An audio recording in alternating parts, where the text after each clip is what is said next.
जुर्म जो बताया गया है वो ये है कि इमरान खान के ज़माने में साइफर चोरी हो गया था। अब कहते हैं कि नहीं, वो साइफर जो था वो सेफ बॉक्स में बंद था, वो उनको मिल गया। जो लोग इमरान खान जब बाहर थे तो उनसे तंग थे या उनसे घबराते थे, उनके अंदर जाने के बाद वो ज़्यादा तंग हैं और ज़्यादा घबरा रहे हैं। नवाज शरीफ, आप लफ्ज़ ज़रूर जाएं, आपका इंतज़ार हो रहा है वहाँ पे। बच्चे फिर वरना मुझे मिलेंगे, शिकायत करेंगे कि नवाज शरीफ को आपने मैसेज ही नहीं दिया। ये जो लाए थे ना, जिसको बिठा के बहुत बड़े जहाज के ऊपर, वो इलेक्शन की डेट ही नहीं मांग रहा। मैं इलेक्शन कमीशन से कहना चाहता हूँ कि इलेक्शन कमीशन, आपको पता होना चाहिए, ये आपका केयर टेकर कहता है, आपको पता होना चाहिए इलेक्शन की डेट क्या है। 4 बड़ी इंपॉर्टेंट बातें हैं जो मैं आपके ज़रिए से कौम तक पहुँचाना चाहता हूँ। सबसे पहले ये है कि सुना है साइफर मिल गया।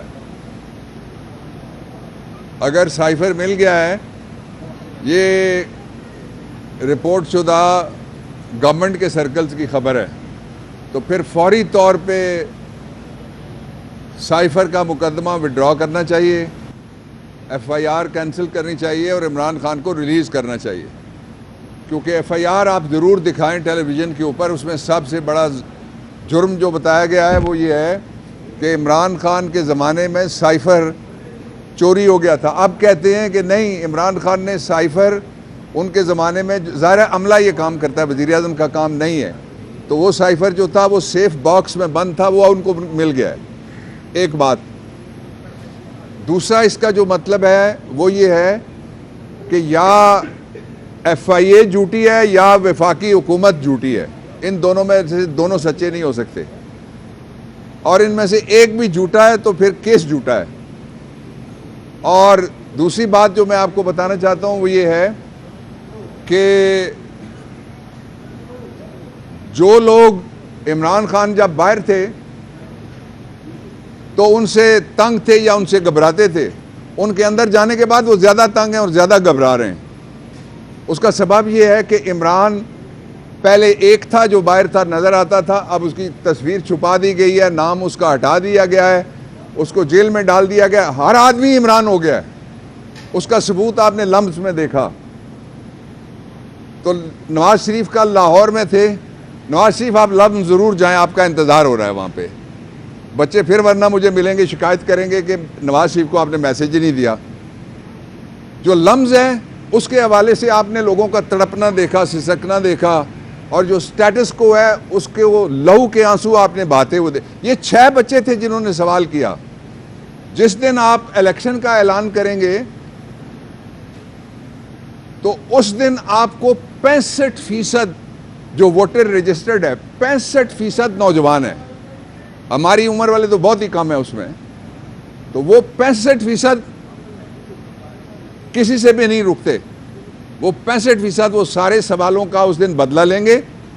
वो पेट्रोल बम का बदला लेंगे, वो गैस बम जो चलाया गया उसका बदला लेंगे, वो महंगाई बम जो रोज़ मारा जाता है उसका बदला लेंगे, और उसके साथ ही जो घुटने टेक गई है मसला कश्मीर के ऊपर ये हुकूमत, और घुटने टेक गई है, घुटने टेकने से ज़्यादा कमज़ोर हो गई है फ़लस्तीन में, गज़ा में जो शहादतें हो रही, जो कत्ले आम और जो मैसकर हो रहा है उसके ऊपर। कि ये जो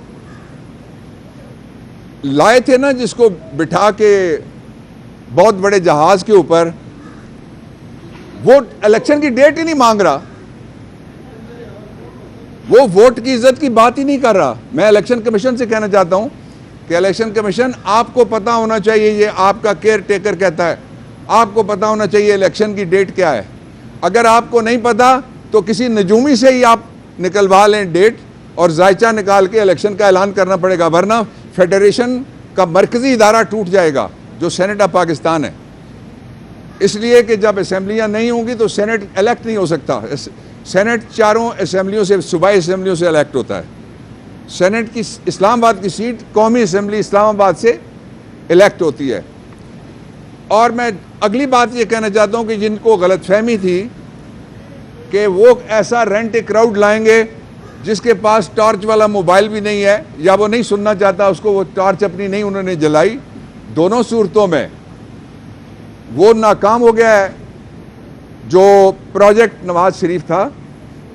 और इसीलिए अब इलेक्शन को मज़ीद डिले करने के लिए तरले किए जा रहे हैं। ये अच्छी बात है कि जो रजीम चेंज में एक साथ थे वो अब इक़्तिदार की तकसीम के फार्मूले के ऊपर आपस में लड़ना शुरू हो गए। किसी ने उसका नाम रख दिया है लेवल प्लेइंग फील्ड, किसी ने उसका नाम रख दिया है इससे भी सुपर लेवल प्लेइंग फील्ड। लेकिन जो प्लेइंग फील्ड है वो सिर्फ एक है, वो अवाम है और उसमें यूथ है। दूसरा जो इम्पॉर्टेंट पहलू था मैंने आपके सामने रखा। तीसरा इम्पॉर्टेंट पहलू ये है कि फितरत जो मेडिकल साइंस है और जो साइकोलॉजी है वो कहती है कि 12 से 18 साल के बाद फितरत नहीं बदलती। तो जो ये समझते हैं कि नवाज शरीफ को किसी पिछले दरवाजे से लाया जा सकता है और उसकी वाहिद खुसूसियत ये है कि वो आ गया तो दड़ जाएगा, मैं उनको बताना चाहता हूं दड़ नहीं जाएगा, वो लड़ जाएगा। वो जनरल जिलानी को भी लड़ा था, उसने इसहाक खान को भी काटा था, उसने ज़ियाउल हक की कब्र के साथ भी धोखा किया था जिसपे खड़े होकर उसने अपनी सियासत शुरू की थी। ये बात आप एजाजुल हक साहब से और अनवारुल हक साहब से ज़रूर पूछ लें। इसलिए इस मुल्क में मज़ीद तजर्बा गाह की कोई लेबॉरेटरी की ज़रूरत नहीं है, फैसला करना है सिर्फ कौम ने। आप जो मर्जी कर लें। मैं आपको तारीख का एक झरोका दिखाता हूं। 11.5 साल तक पाकिस्तान में इलेक्शन नहीं हुए, इलेक्शन हुए तो बीबी आ गई थी। आप जितना लेट करेंगे उतना बुरी तरह आपको लोग शिकस्त देंगे। इसलिए ये जो 25 करोड़ अवाम है इनकी तौहीन ना करें और फौरी तौर पे इलेक्शन की डेट दें। Thank you. बाखबर रहिए हर जगह हर वक्त बर वक्त।